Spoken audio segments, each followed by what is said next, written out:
But we begin tonight with a tale of two speeches, both from the same man, both from President Obama. One speech that could have been billed as a ballad to the Constitution, a proclamation of American values, a repudiation of the lawless behavior of the last presidential administration, and another speech announcing a radical new claim of presidential power that is not afforded by the Constitution and that has never been attempted in American history, even by George W. Bush and Dick Cheney. Remarkably, President Obama today made both of those speeches simultaneously. Standing inside the National Archives in front of the actual original Constitution, President Obama delivered a blistering critique of the Bush administration, in which he called their actions and their legacy literally a mess. Our government made a series of hasty decisions. Poorly planned, haphazard approach. Too often, we set those principles aside as luxuries that we could no longer afford. Our government made decisions based on fear rather than foresight. The decisions that were made over the last 8 years established an ad hoc legal approach for fighting terrorism that was neither effective nor sustainable. An ad hoc legal approach for fighting terrorism that was neither effective nor sustainable. Ouch. Then, moments later, he announced his own ad hoc legal approach for fighting terrorism. President Obama today proposed something new, something called prolonged detention. Doesn't sound that bad, right? Prolonged detention. Did you ever see the movie Minority Report? It was based on a Philip K. Dick short story. Came out in 2002. It starred Tom Cruise, remember? He played a police officer in something called the Department of Pre-Crime. Pre-crime is where people are arrested and incarcerated to prevent crimes that they have not yet committed. Mr. Marks, by mandate of the District of Columbia Pre-Crime Division, I'm placing you under arrest for the future murder of Sarah Marks and Donald Dubinos. Take place today, April 22nd, at 0800 hours 4 minutes. No, I didn't do anything.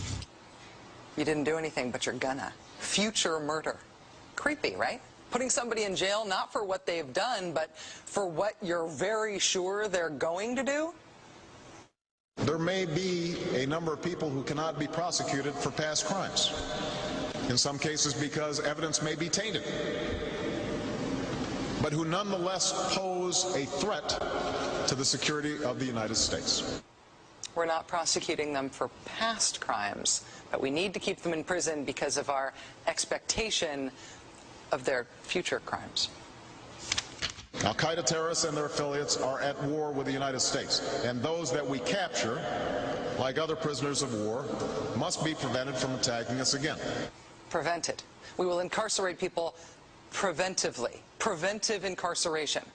Indefinite detention without trial. That's what this is. That's what President Obama proposed today, if you strip away the euphemisms.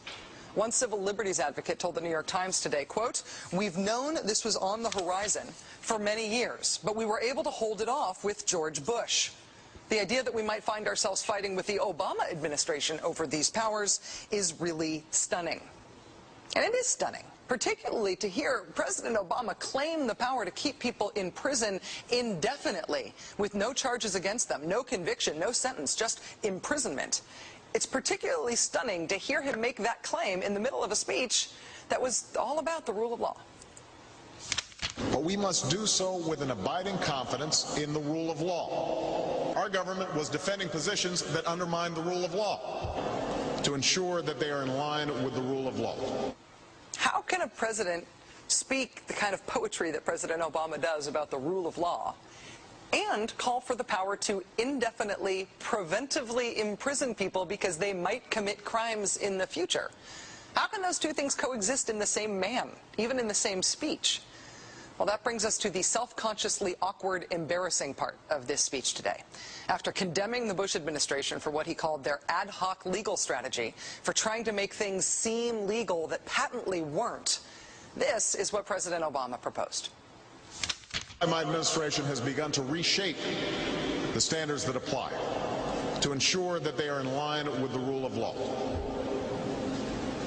We must have clear, defensible, and lawful standards for those who fall into this category. We must have a thorough process of periodic review so that any prolonged detention is carefully evaluated and justified. Our goal is to construct a legitimate legal framework for the remaining Guantanamo detainees that cannot be transferred.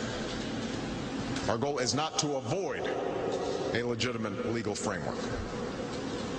In our constitutional system, prolonged detention should not be the decision of any one man. If and when we determine that the United States must hold individuals to keep them from carrying out an act of war, we will do so within a system that involves judicial and congressional oversight. And so going forward, my administration will work with Congress to develop an appropriate legal regime so that our efforts are consistent with our values and our Constitution. You'll construct a legal regime to make indefinite detention legal. You will, what does he say? Develop an appropriate legal regime. So you can construct a whole new system outside the courts, even outside the military commissions, so that you can indefinitely imprison people without charges. And you'll build that system from scratch. What's that somebody said about ad hoc legal strategies? Just for context here, in the United Kingdom, where there isn't even a Bill of Rights, there's been a major debate about whether people can be held in preventive detention. Former British Prime Minister Tony Blair wanted 3 months to be the outer limit for how long anyone could be held. There was a big political fight about it. Parliament ended up limiting that power to 28 days. 28 days is still the longest period of preventive detention that's allowed under law in any comparable democracy anywhere in the world. How long would President Obama's proposed preventive indefinite detention last?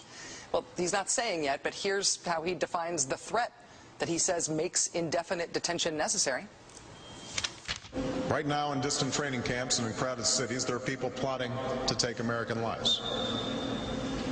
That will be the case a year from now, 5 years from now, and in all probability 10 years from now. 10 years from now. So you could get arrested today and locked up without a trial, without being convicted, without being sentenced for, say, 10 years until the threat of your future criminal behavior passes? Prolonged detention, he's calling it. This was a beautiful speech from President Obama today with patriotic, moving, even poetic language about the rule of law and the Constitution, and one of the most radical proposals for defying the Constitution that we have ever heard made to the American people. Joining us now is Vincent Warren. He's Executive Director of the Center for Constitutional Rights. He met with President Obama yesterday during a closed-door, off-the-record, reportedly tense meeting at the White House. Mr. Warren, thanks very much for joining us tonight. Thanks very much for having me, Rachel. As you can tell, I am having a hard time disguising my own feelings about this prolonged detention announcement today. Right. How do you see it? Do you actually see this as a radical proposal? I have to tell you, I was stunned when I heard those words come out of his mouth. And the same way that you did. He didn't say the words preventive detention, but that's exactly what he was talking about. You know, when you were talking about earlier in the segment that England has 28 days, that's 29 days too long in an American system. This has never been done before. It is completely outside of the realm of what's constitutionally permissible. And it's, frankly, shocking and deeply disappointing would even go there when George Bush didn't even go there. But I should point out that what he's essentially talking about is the Guantanamo system that we at the Center for Constitutional Rights challenged back in 2002. George Bush said, you're going to be in jail, you'll never get a trial, we're going to hold you as long as we need to. That sounds like what he's saying as well. That's exactly where I went with this, and I was struck in particular by the relationship of this idea that he proposed today in the midst of this speech on law and order, the rule of law, struck by the connection between that and the abolition of the idea of the enemy combatant. I mean, President Obama was applauded by civil libertarians for getting use of the idea of the enemy combatant. That essentially gave President Bush carte blanche to arrest people that he felt were threats to the United States. But isn't this essentially recreating that distinction and just calling it something different? Well, in point of fact, when we looked at it at the Center for Constitutional Rights, our analysis was he changed the names, but he didn't actually change the basis upon which people could be held. So not calling people enemy combatants, but holding them anyway, is really not solving the problem at all. You know, the other piece is that there's another part, which is the military commissions, reviving the Bush-era military commissions, and that was bad enough. I had plenty of problems with that, but this was really something that was beyond the pale.